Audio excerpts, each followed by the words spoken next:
परम पूज्य गुरुदेव जी, अर्चनीय वंदनीय मुद मंगलमय संत समाज, धर्म प्रेमी सज्जनों, माताओं बहनों एवं प्यारे बच्चों, सदगुरु कबीर साहब की एक साखी है, रतन का जतन करो माड़ी का सिंगार, आया कबीरा फिर गया झूठा है अहंकार। सदगुरु इस साखी में आदेश देते हैं, उपदेश देते हैं कि रतन का जतन करो। जो रत्न मानव जीवन रूपी रत्न मिला है, इसे जतन पूर्वक रखो, संजो करके संभाल करके रखो। रतन का जतन करो, माड़ी का सिंगार। ये संसार माड़ी का सिंगार है। जैसे कपड़े में माड़ी चढ़ी होती है तो सुंदर दिखाई देता है, चमकता है, चमकदार होता है, लेकिन धो देने के बाद असुंदरता में वो बदल जाता है, उसकी सारी सुंदरता खत्म हो जाती है। आया कबीरा फिर गया झूठा है अहंकार। यहाँ का जो अहंकार है सब झूठा है, चाहे वो धन का, प्राणी पदार्थों का, प्यारे बच्चों का, परिवार का, जो भी अहंकार है सब झूठ है। तो हमें इस शरीर पर विचार करना है, क्योंकि इसे रतन कहा गया है। सदगुरु कबीर साहब इसे रतन की तुलना करते हैं। कई बार हम साहस छोड़ बैठते हैं, धैर्य छोड़ देते हैं, तो रुक जाते हैं अथवा लौट जाते हैं। एक उदाहरण याद आया।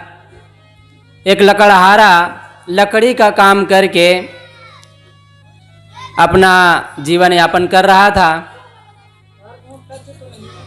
लकड़ी काट काट करके बेच करके घर के खर्च को पूरा कर रहा था और बढ़िया जीवन जी रहा था। लकड़ी काटते काटते अचानक उसके मन में एक बात आई, थोड़ा से और कुछ आगे बढ़ करके देखें। कब तक हम इस लकड़ी को काटते रहेंगे और इसी में बैठे रहेंगे। और आगे बढ़ करके देखा तो उसे चंदन की बगिया मिल गई। चंदन की बाग जब मिला, उसे काट करके बेचा तो बहुत कमाया पैसे, और घर और व्यवस्थित ढंग से सुविधाओं से पूरा हो गया। हर सुविधा उसे मिलने लगी। जहाँ वो साइकिल से चल रहा था, अब गाड़ी की सुविधा लेने लगा, क्योंकि वो धैर्य नहीं छोड़ा, आगे बढ़ गया। लकड़ी में ही नहीं बैठा रहा, लकड़ी में ही अपने मन को नहीं मनाया था कि बस यही हमारा जीवन है, और आगे बढ़ा।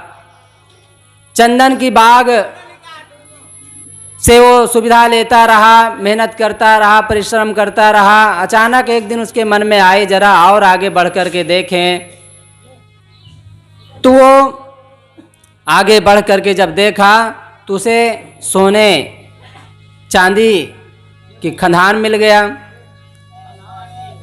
ऐसा उसे लगा कि अब तो मेरा पूरा जीवन बढ़िया से बीतेगा, और चांदी सोने को ले करके और सुविधाओं में जीने लगा, क्योंकि हिम्मत नहीं छोड़ा, एक दर पर बैठा नहीं रहा, साहस से काम लिया, आगे बढ़ा। उसे सोने चांदी की खान मिल गई। ऐसे ही जीवन यापन करता रहा। अचानक एक दिन उसके मन में बात आई और आगे बढ़ा तो उसे हीरे की खान मिल गई, खदान मिल गया। तो अब हीरे से बढ़ करके और कोई रतन दुनिया में नहीं माना जाता है।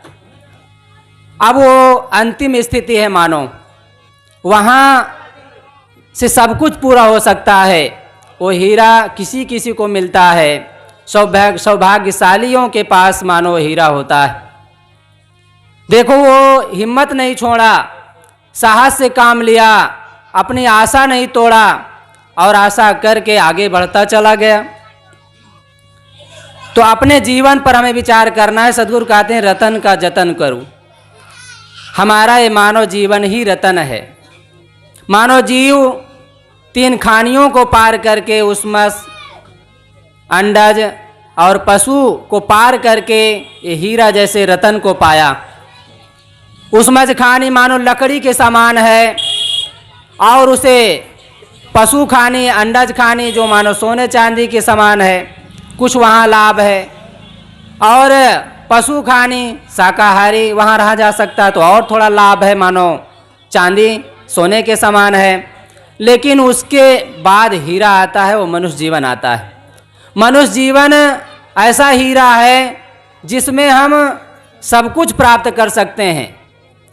इस जीवन को जहाँ लगाएंगे, वहाँ जहाँ इस जीवन को लगाएंगे, इस मन को लगाएंगे, वो पूरा काम होगा। देखा जा सकता है आज मनुष्य जो करके दिखाया वो सामने है। पहले लोग कल्पना करते थे कि ऐसा क्या हो सकता है। जब बचपन में देखते थे कहीं फ़ोन बात करने को मिलता था, ऐसा लगता था कि सपना है। पहले के लोग केवल कहानी बनाते थे कि उड़न खटोला होता था, उड़ते थे लोग, क्या क्या सब पता नहीं झूठ है कि सच है। लेकिन आज सामने है, जहाज में बैठ करके सैकड़ों सैकड़ों लोग उड़ते हैं। आज गाड़ी, मोबाइल, टीवी, मशीन ऐसी ऐसी बनी है, ऐसे ऐसे जहाज बने हैं जिसमें लाखों टन सामान, लाखों लोग बैठ करके पार करते हैं, समुंदर पार करते हैं। ये किसकी कला है? मनुष्य की। आज मनुष्य यदि पूजा जा रहा है तो अपने गुणों के कारण। सदगुरु कबीर साहब ने कहा है, मानुष तेरा गुण बड़ा, मांस न आवे काज, हाड़ न होते आवरण, त्वचा न बाजन बाज। मनुष्य जीवन बड़े सौभाग्यशाली से मिलता है, लेकिन इसकी सौभाग्यशालीपन को लोग नहीं समझ पाते हैं और जीवन को जैसा तैसा बिता देते हैं। तो हमें इसकी जीवन को संभालना है, क्योंकि ये हमारे लिए रतन है। ये रतन एक बार खो गया, हीरा एक बार खो गया तो दोबारा मिलता नहीं है। इसे हमें संभाल करके, संजो करके, सजा करके रखना है। जितना बन सके शाकाहारी का जीवन जीना है, दुर्व्यसन मुक्त होकर के जीना है, कल्पनाओं से मुक्त होना है। देवी देवता, भूत भवानी, टोना टोटका, जादू मंत्र, ये सब चीज़ों से बच करके रतन का जतन किया जा सकता है। और अंतिम में आत्म स्थिति आती है।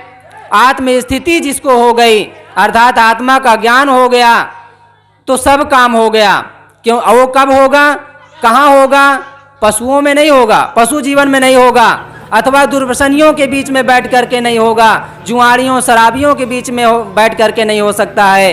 वो संत गुरुजनों के बीच में संगत करके, सत्संग करके, उनके भजनों के द्वारा, विचारों के द्वारा अपने मन में विचार ला करके इस रतन को सजाया जा सकता है, संवारा जा सकता है और अपने जीवन को महान बनाया जा सकता है। मैं सदगुरु कबीर साहब की साखी के माध्यम से कुछ कहने का प्रयास किया। रतन का जतन करो, माड़ी का सिंगार, आया कबीरा फिर गया, झूठा है अहंकार। ये संसार जो हमें दिखाई दे रहा है एक दिन झूठ हो जाएगा। सदगुरु कबीर साहब ने कहा है, झूठ झूठा कई डारो, मिथ्या यह संसार। ये झूठ है और झूठा समझ करके इसे छोड़ देना चाहिए।